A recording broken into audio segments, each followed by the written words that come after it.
എണീച്ച് ചായയെല്ലാം കുടിച്ചിട്ട് വെറുതെ ഇരുട്ട് നടക്കുമ്പോൾ അപ്പുറത്തെ വീട്ടിലെ ജാമ്പക്ക മരം കണ്ടു.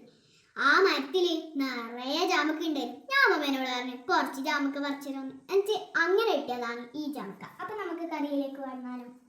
കഥയുടെ പേരാണ് ഐകമത്യം മഹാബലം. ഒരു ഗ്രാമത്തിൽ ഒരു കൃഷിക്കാരനും 3 മക്കളും താമസിച്ചിരുന്നു. മക്കൾ തമ്മിൽ എന്നും ശണ്ട കൂടുക പതിവാണ്. കൃഷിക്കാരൻ അത് കണ്ട് വളരെ ദുഃഖിക്കും. ഒരു ദിവസം കൃഷിക്കാരൻ രോഗം പിടിച്ച് കിടപ്പിലായി. താൻ ഇനി അധിക കാലം ജീവിച്ചിരിക്കില്ലെന്ന് അയാൾ മനസ്സിലാക്കി. മക്കൾ ഇങ്ങനെ തമ്മിൽ തല്ലിയാൽ അവർ നശിച്ചു പോകുകയുള്ളൂ എന്നോർത്ത് അയാൾ അവരെ അരികിൽ വിളിച്ചു. അവരോട് 6 വടികൾ കൊണ്ടുവരാൻ ആവശ്യപ്പെട്ടു. മക്കൾ വടികൾ കൊണ്ടുവന്നു. അവയിൽ ഓരോ വടി 3 മക്കളുടെ കയ്യിലും കൊടുത്തിട്ട് ഓടിക്കാൻ പറഞ്ഞു.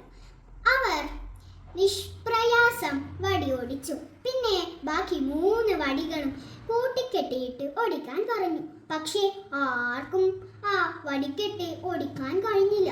കാരണം എന്തെന്നോ, കൂട്ടിക്കെട്ടിയപ്പോൾ വടികൾക്ക് കൂടുതൽ ശക്തി കിട്ടി. മക്കളെ, ഇതാണ് ഐക്യത്തിന്റെ പാഠം. നിങ്ങൾ തമ്മിൽ ഐക്യം വേണം. 3 പേരും സഹായിച്ചും സഹകരിച്ചും ജീവിക്കണം. അപ്പോൾ നിങ്ങളുടെ ശക്തിയും ഫലവും വളരെ മടങ്ങ് വർദ്ധിക്കും.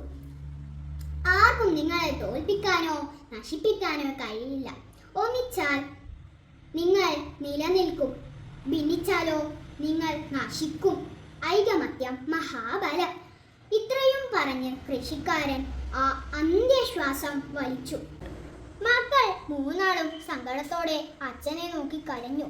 ഇനി ഞങ്ങൾ വഴക്കിടില്ല അച്ഛാ. പിന്നെ ഒരിക്കലും അവർ ശണ്ട കൂടിയിട്ടില്ല. അപ്പൊ കൂട്ടുകാരെ, നിങ്ങൾ ആരോടും വഴക്കിയിടല്ലേ. നിങ്ങൾ ഒരുമിച്ച് നിന്നാൽ നിങ്ങളെ ആർക്കും നശിപ്പിക്കാനോ തോൽപ്പിക്കാനോ കഴിയില്ല.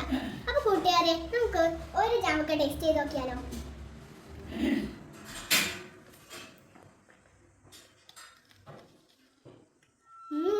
നല്ല ടേസ്റ്റ് ഉണ്ട്. അപ്പൊ വേറെ ഒരു കഥയായിട്ട്